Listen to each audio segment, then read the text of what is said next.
Parole de Dieu quotidienne. J'ai déjà dit, tous ceux qui cherchent à voir des signes et des prodiges seront rejetés. Ils ne seront pas perfectionnés. J'ai prononcé tellement de paroles, mais tu n'as toujours pas la moindre connaissance de cette œuvre. Et, arrivé à ce point, tu demandes encore à voir des signes et des prodiges. Ta foi en Dieu est-elle une recherche de signes et de prodiges, ou a-t-elle pour but de gagner la vie? Jésus a aussi prononcé beaucoup de paroles qui, jusqu'à aujourd'hui, n'ont pas encore été accomplies. Peux-tu dire que Jésus n'est pas Dieu? Dieu a déclaré qu'il était le Christ et le Fils bien-aimé de Dieu. Peux-tu le nier? Aujourd'hui, Dieu ne prononce que des paroles. Et si tu es incapable de bonne connaissance, alors tu ne peux pas tenir ferme. Crois-tu en lui parce qu'il est Dieu? Ou crois-tu en lui selon l'accomplissement ou non de ses paroles? Crois-tu en des signes et des prodiges? Ou crois-tu en Dieu? Aujourd'hui, il ne montre pas de signes et de prodiges. Est-il vraiment Dieu? Si les paroles qu'il prononce ne sont pas accomplies, est-il vraiment Dieu? L'essence de Dieu est-elle déterminée par l'accomplissement ou non de ses paroles? Pourquoi certaines gens attendent-ils toujours l'accomplissement des paroles de Dieu avant de croire en lui? Cela ne signifie-t-il pas qu'ils ne le connaissent pas? Tous ceux qui ont de telles conceptions sont des gens qui nient Dieu. Ils utilisent des conceptions pour évaluer Dieu. Si les paroles de Dieu sont accomplies, ils croient en Dieu. Et si elles ne le sont pas, ils ne croient pas en Dieu. Ils cherchent toujours des signes et des prodiges. Ne sont-ils pas les pharisiens des temps modernes? Que tu tiennes ferme ou non dépend de ta connaissance du Dieu concret. Cela est crucial. Plus la réalité de la parole de Dieu en toi est grande, plus ta connaissance de la réalité de Dieu est grande, et plus de chances tu as de tenir bon dans les épreuves. Plus tu cherches des signes et des prodiges, moins tu as de chances de tenir ferme, et tu tomberas au temps des épreuves. Les signes et les prodiges ne sont pas le fondement. Seule la réalité de Dieu est la vie. Certaines gens ne connaissent pas les effets qui doivent être atteints par l'œuvre de Dieu. Ils passent leurs jours dans la confusion, au lieu de chercher à connaître l'œuvre de Dieu. Leur quête est toujours d'exiger que Dieu réalise leurs désirs. Seulement après sont-ils sérieux dans leur foi. Ils disent qu'ils chercheront la vie si les paroles de Dieu sont accomplies, et que si ces paroles ne sont pas accomplies, alors il n'y a aucune possibilité qu'ils cherchent la vie. L'homme pense que la foi en Dieu est la recherche de signes et de prodiges, et la recherche du ciel et du troisième ciel. Aucun ne dit que sa foi en Dieu est la recherche de l'entrée dans la réalité, la recherche de la vie et la recherche à être acquis par Dieu. Quelle est la valeur d'une telle recherche? Ceux qui ne cherchent pas la connaissance de Dieu, ni à satisfaire Dieu, sont des gens qui ne croient pas en Dieu. Ce sont des gens qui blasphèment Dieu. Comprenez-vous maintenant ce qu'est la foi en Dieu? Est-ce que croire en Dieu signifie voir des signes et des prodiges? Est-ce que cela signifie monter au ciel? Croire en Dieu n'est pas facile. Aujourd'hui, ce genre de pratique religieuse devrait être éliminé. La recherche de la manifestation des miracles de Dieu, de la guérison par Dieu et de son expulsion des démons, la recherche du don de la paix et de suffisantes grâces venant de Dieu, la recherche de la perspective et du confort charnel, tout cela est une pratique religieuse et cette sorte de pratique religieuse est une forme vague et abstraite de croire. Aujourd'hui, que signifie croire réellement en Dieu? Cela signifie accepter la parole de Dieu comme la réalité de ta vie et connaître Dieu à partir de sa parole, afin d'avoir un amour véritable pour lui. Pour être clair, la foi en Dieu a pour but de t'amener à obéir à Dieu, à aimer Dieu et à accomplir le devoir qui doit être accompli par une créature de Dieu. Tel est le but de la foi en Dieu.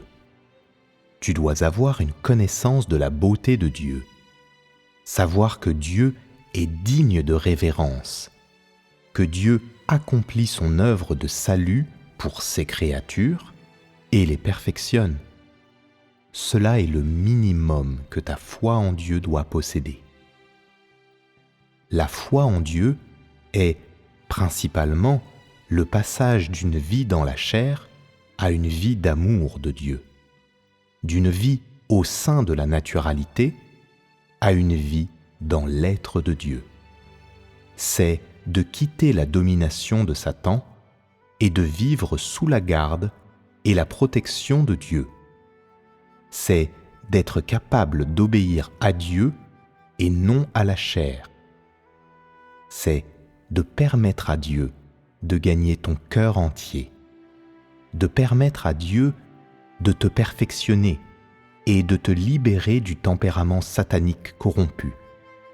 La foi en Dieu a principalement pour but de manifester la puissance et la gloire de Dieu en toi, afin que tu réalises la volonté de Dieu, accomplisses le plan de Dieu et sois capable de rendre témoignage à Dieu devant Satan.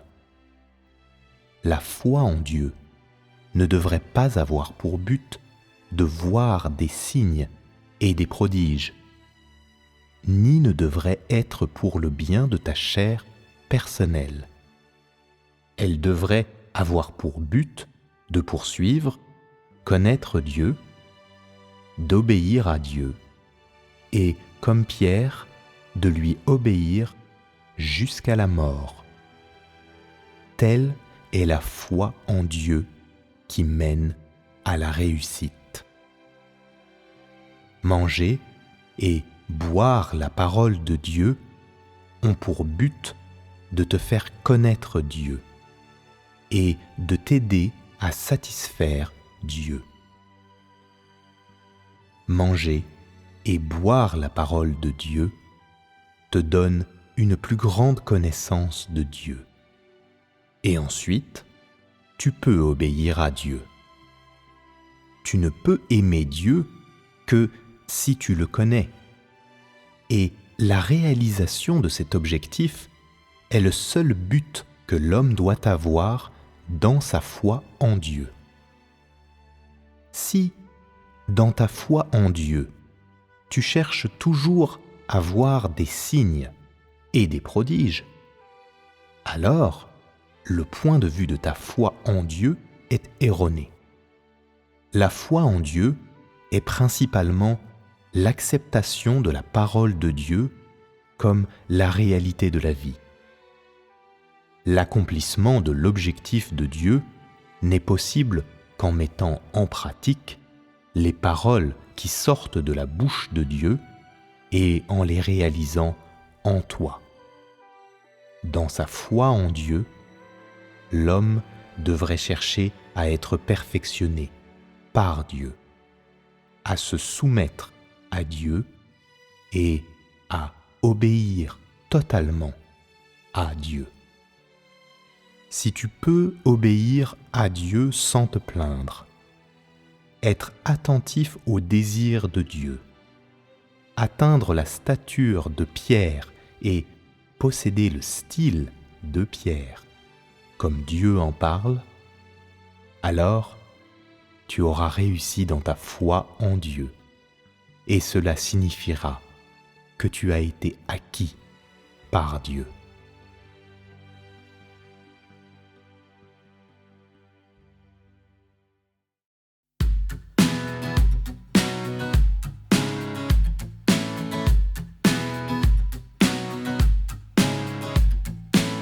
La foi en Dieu ne devrait pas servir à voir des signes et prodiges,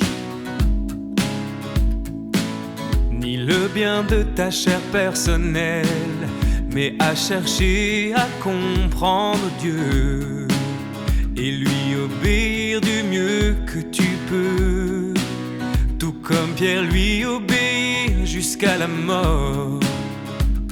Voilà ce que tu dois essayer d'accomplir. La foi en Dieu est l'acceptation de sa parole en tant que réalité de la vie. Pratique ces paroles qui viennent de sa bouche, réalise-les en toi. C'est la réalisation de l'objectif de Dieu. Manger et boire la parole de Dieu a pour but de bien connaître Dieu et de satisfaire Dieu. Manger et boire la parole de Dieu vise une plus grande connaissance de Dieu. Alors seulement peux-tu lui obéir et l'aimer. Tel devrait être l'objectif de la foi en Dieu. La foi en Dieu est l'acceptation de sa parole en tant que réalité de la vie. Pratique ces paroles qui viennent de sa bouche, réalise-les en toi. C'est la réalisation de l'objectif de Dieu. Croire en Dieu, c'est chercher à être perfectionné par Dieu, à lui obéir totalement. Si tu peux lui obéir sans te plaindre et être attentif aux désirs de Dieu, atteindre la stature et le style de Pierre, tu auras réussi dans ta foi, Dieu t'aura acquis. Si tu n'essaies que de voir des signes et prodiges, alors le point de vue de ta foi est faux.